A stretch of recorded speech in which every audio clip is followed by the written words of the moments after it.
PM की ईदी, सौगात मोदी। अल्पसंख्यकों को रिझाने के लिए बीजेपी ने एक ऐसा प्लान बनाया है जिससे बीजेपी को भरोसा है कि मुस्लिम मतदाता भी उसके मन की बात समझेंगे और मुस्लिम बहुल सीटों पर भी कमल खिलेगा। आज बीजेपी ने दिल्ली से सौगात मोदी का शुभारंभ किया। जल्दबाजी ना करें।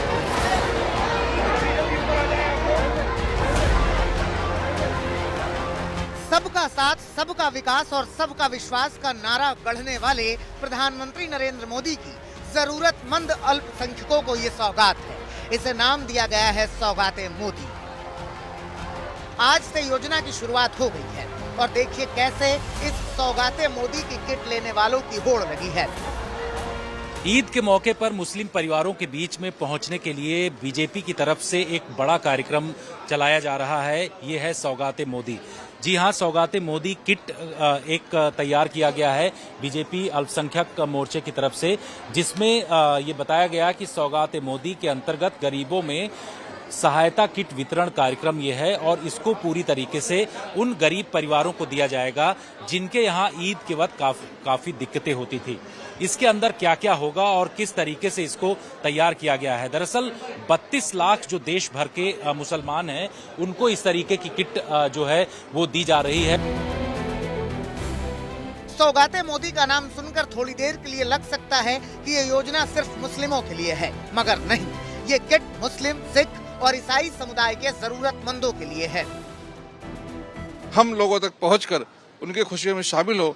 जो प्रधानमंत्री हमारे सिर्फ प्रधानमंत्री नहीं है, 140 करोड़ भारतीयों के पालक भी हैं, तो पालक का आशीर्वाद भी उन तक पहुंचे। और हमारी संस्कृति है, जब हम कहीं जाते हैं तो खाली हाथ नहीं जाते, इसलिए हम लोग तोहफा मोदी का किट लेकर जा रहे हैं।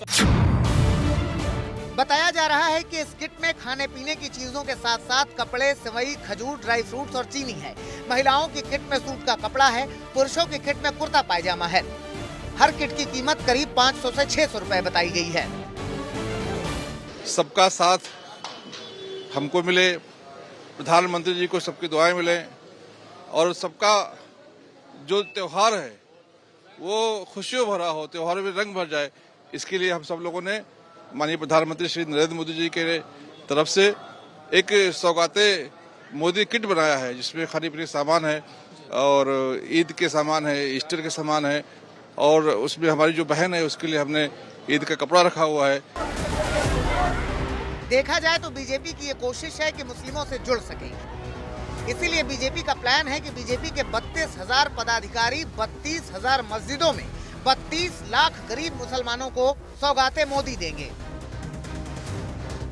हर त्योहार में, चाहे क्रिसमस हो, प्रधानमंत्री जी जाते हैं, ईस्टर में हम सेलिब्रेट करते हैं, जो खाजा गरीब नवाज का उर्स होता है उसमें प्रधानमंत्री का चादर होता है, रमजान की मुबारकबाद प्रधानमंत्री देते हैं और ये लोग सिर्फ वोट लेते थे। किट क्या मुस्लिम समाज के लोगों के लिए या फिर बौद्ध, सिख? हमारे अल्पसंख्यक समाज के लोग हैं। अभी ईद होगा 31 तारीख को, उसके बाद 14 अप्रैल को बैसाखी है, वहाँ पे भी किट बांटी जाएगी, उसमें भी किट बांटेंगे। बीजेपी की ओर से सौगाते मोदी की शुरुआत हुई तो विपक्ष बेफर उठा। सबसे पहले अखिलेश यादव ने निशाना साधा। इस सभी त्योहार मनाने चाहिए, किसी भी धर्म के हों।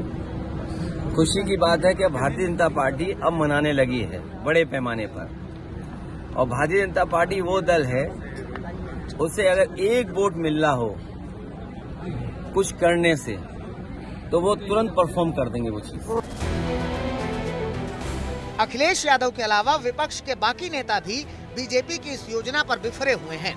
टीएमसी सांसद शत्रुघ्न सिन्हा तो इस योजना को मुसलमानों के साथ मजाक बता रहे हैं।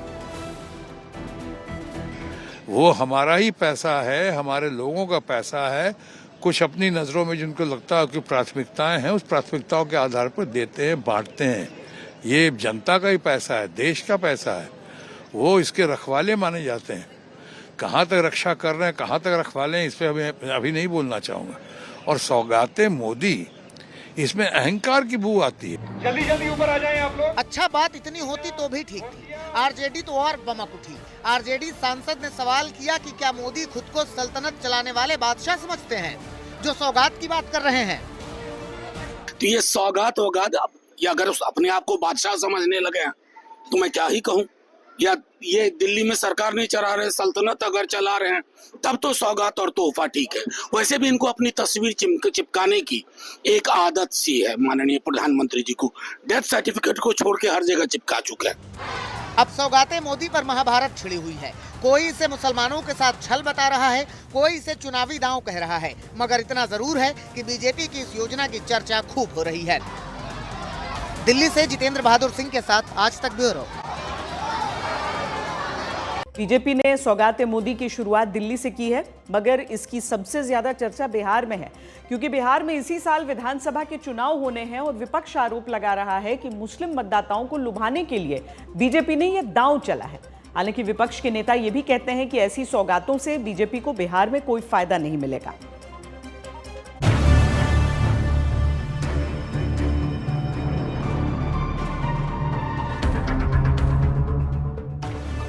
बेशक बीजेपी कह रही हो कि गरीब अल्पसंख्यकों के लिए ये योजना चलाई गई है, बेशक बीजेपी कह रही हो कि गरीब अल्पसंख्यक भी प्रसन्नता से अपना पर्व मनाएं, इसलिए ये योजना चलाई गई है, लेकिन विपक्षी कह रहे हैं कि ये सिर्फ मुस्लिम मतदाताओं को लुभाने का प्रयास है। बिहार में चुनाव है, इसलिए ये किट वाला दांव है।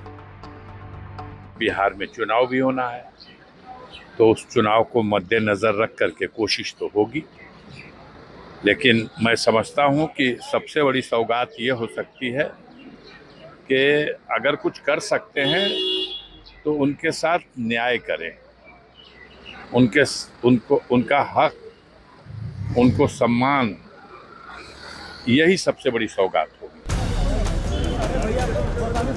आरजेडी नेता तेज प्रताप यादव तो यहाँ तक कह रहे हैं कि ये लोग चाहे जो बांट दें, इससे इनको किसी तरह का कोई लाभ नहीं मिलने वाला। ये लोग आरएसएस का मंशा है, नाथूराम गोडसे का मंशा है, ये लोग पूरा विरोधी है। ये सब दंगा फसाद कराने वाले लोग हैं। ये लोग कभी भी किसी का नहीं है। भाई क्या देंगे, ईडी देंगे नहीं देंगे, उससे कोई लाभ होने वाला नहीं। इधर एलजेपी-आर के अध्यक्ष और केंद्रीय मंत्री चिराग पासवान ने सौगाते मोदी पर कहा कि सभी को अपनी बात रखने का हक है। चुनाव का साल है, ये बिहार में चुनाव है, राजनीतिक दल अपनी अपनी राजनीतिक बातों को रखेंगे। मेरे प्रधानमंत्री आदरणीय नरेंद्र मोदी जी की सोच सबका साथ सबका विकास की रही है। उसी सोच के साथ मेरी केंद्र की सरकार, हमारी बिहार राज्य की सरकार आगे बढ़ने का काम कर रही है। बिहार में जैसे जैसे चुनाव पास आता जा रहा है, यहाँ मतदाताओं को रिझाने के लिए नेता हर संभव कोशिश कर रहे हैं। रमजान के महीने में चुनावी इफ्तार पार्टी भी हो रही है। कल पटना में लालू यादव और केंद्रीय मंत्री चिराग पासवान की इफ्तार पार्टी हुई। उससे एक दिन पहले यानी 23 मार्च को नीतीश कुमार ने भी इफ्तार पार्टी दी थी, लेकिन नीतीश की इफ्तार पार्टी का मुस्लिम संगठनों ने बायकॉट कर दिया था। वहीं चिराग की इफ्तार पार्टी में भी मुस्लिम संगठन नहीं शामिल हुए। केंद्रीय मंत्री जीतन राम मांझी ने भी इफ्तार पार्टी का आयोजन किया। दरअसल बिहार में मुस्लिम आरजेडी का बड़ा वोट बैंक है, लेकिन जेडीयू को भी मुस्लिम मतदाताओं का साथ मिलता रहा है। बात अगर बिहार के मुस्लिम मतदाताओं के वोटिंग पैटर्न की करें तो बिहार की 18% मुस्लिम आबादी में 2015 के विधानसभा चुनाव में एनडीए को 8% मुस्लिम मतदाताओं ने वोट दिया था, जबकि आरजेडी और जेडीयू को 78% मुस्लिम वोट मिले थे। 2019 से समीकरण बदल गए। कांग्रेस और आरजेडी का गठबंधन हुआ तो 2019 के लोकसभा चुनाव में एनडीए को 6% मुस्लिम वोट मिला था, जबकि आरजेडी और कांग्रेस के गठबंधन को 77% मुस्लिम वोट मिले थे। 2020 के विधानसभा चुनाव में एनडीए को 5% मुस्लिम वोट मिले थे, जबकि कांग्रेस आरजेडी गठबंधन को 76% मुस्लिम वोट मिले थे। 2024 के लोकसभा चुनाव में एनडीए को 12% मुस्लिम वोट मिले थे, जबकि कांग्रेस आरजेडी गठबंधन को 87% मुस्लिम वोट मिले थे। सवाल है कि क्या सौगाते मोदी से मुस्लिम मतदाता बीजेपी के पक्ष में मतदान करेंगे और क्या अब मुस्लिम बहुल सीटों पर भी कमल खिलेगा? आज तक ब्यूरो। देश की राजनीति में एक सवाल हमेशा उठता रहा है, क्या मोदी सरकार मुसलमानों के खिलाफ है? क्या सच में प्रधानमंत्री नरेंद्र मोदी ने मुस्लिम समाज की अनदेखी की है, या फिर यह सिर्फ एक राजनीतिक प्रोपेगेंडा है? सच्चाई को समझने के लिए हमें तथ्यों और आंकड़ों को देखना होगा। आइए देखते हैं इस रिपोर्ट में। सबका साथ, सबका विकास, ये तो हम सबका दायित्व है। 2014 में सत्ता बदली तो कमान पीएम मोदी के हाथ में आई। करोड़ों मुसलमानों की आंख में झांक कर पीएम मोदी ने वो कहा जिसे देश और दुनिया भी सुनना चाहती थी। समग्र विकास तभी संभव है जब आप यह देखें कि मुस्लिम युवाओं के एक हाथ में कुरान शरीफ है तो दूसरे हाथ में कंप्यूटर है। मुस्लिम सशक्तिकरण के लिए मोदी सरकार ने योजनाओं की बाढ़ लगा दी, जिसका सीधा फायदा मुस्लिम समाज को मिला। शिक्षा और रोजगार में जबरदस्त सुधार हुआ। प्रधानमंत्री छात्रवृत्ति योजना 2024-25 में सरकार ने 5 लाख से ज्यादा मुस्लिम छात्रों को स्कॉलरशिप दी, जिसमें वो उच्च शिक्षा प्राप्त कर सके। नई शिक्षा नीति यानी NEP के तहत मदरसों के आधुनिकीकरण पर जोर दिया गया, जिससे 10 लाख से ज्यादा मुस्लिम छात्र मुख्य धारा की शिक्षा से जुड़ सके। हुनर हाट, मोदी सरकार की इस पहल से 8 लाख से ज्यादा मुस्लिम कारीगरों को रोजगार मिला।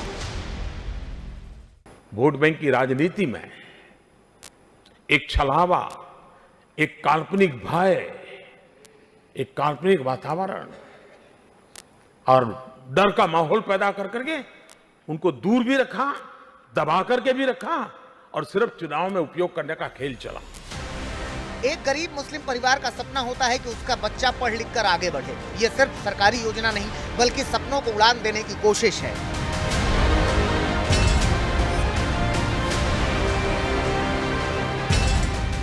प्रधानमंत्री मुद्रा योजना 2024-25 में 30% से ज्यादा ऋण मुस्लिम समाज को मिला, जिससे छोटे व्यापारी और स्टार्टअप को बढ़ावा मिला। पीएम आवास योजना, पिछले 10 वर्षों में 10 लाख से ज्यादा मुस्लिम परिवारों को पक्के घर मिले। जल जीवन मिशन 2024 तक 90% मुस्लिम बहुल गाँवों में पाइप से स्वच्छ पानी पहुँचाया गया। जब किसी गरीब के सिर पर छत आती है तो सिर्फ ईंट और सीमेंट नहीं जुड़ते, बल्कि एक नई जिंदगी की शुरुआत होती है। हम तो सबका साथ सबका विकास की बात करते हैं ना, वो नारा नहीं है, हर पल उसको जीना है साथी, सबको साथ लेना है। और आप देखिए जब सबको साथ लेते हैं ना तो विकास की गति भी बहुत बढ़ जाती है। मोदी सरकार मुस्लिम समाज के विकास की बात कर रही है, लेकिन विपक्ष इसे महज दिखावा बता रहा है। ये केवल कुर्सी पाने के लिए काला कानून लाए हैं। सिटीजन अमेंडमेंट एक्ट के खिलाफ समाजवादी पार्टी है, इसका विरोध करती है कि धर्म के आधार पर किसी की भी नागरिकता तय नहीं हो सकती है। हमारे देश की महानता यही है कि हर जाति धर्म के लोगों को हमने सम्मान दिया, उनको जगह दी है। पीएम मोदी ने मुस्लिम बच्चियों और महिलाओं के लिए इन 10-11 वर्षों में कई बड़े फैसले किए। 3 तलाक कानून, मोदी सरकार ने 3 तलाक पर रोक लगाकर लाखों मुस्लिम महिलाओं को न्याय दिया। बेटी बचाओ बेटी पढ़ाओ योजना, मुस्लिम लड़कियों को उच्च शिक्षा में सहायता देने के लिए 2024-25 में 10,000 करोड़ से ज्यादा का बजट आवंटित। बिना महरम के भी हज जाने की मुस्लिम महिलाओं के लिए रास्ता मोदी सरकार में ही साफ हुआ। जब एक मुस्लिम महिला को 3 तलाक से आजादी मिली तो उसकी आंखों में खुशी के आंसू आए थे।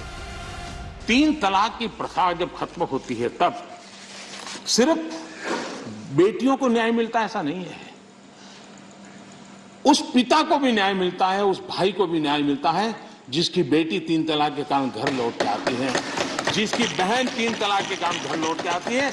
इसलिए ये पूरे समाज के कल्याण के लिए है, ये सिर्फ कोई महिलाओं के लिए है और पुरुषों के खिलाफ ऐसा नहीं है, ये मुसलमान पुरुष के लिए भी उतना ही उपयोगी है। मुस्लिम समुदाय में एक तबका ऐसा जरूर है जो पीएम मोदी की नीतियों से प्रभावित होकर वोट देता रहा है। 2009 में मुस्लिम समाज के वोटर बीजेपी के पक्ष में कम वोट डाल रहे थे, लेकिन जब 2014 में मोदी का पीएम के तौर पर चेहरा देखा तो सियासत बदल गई। ये आंकड़े भी इसकी गवाही देते हैं।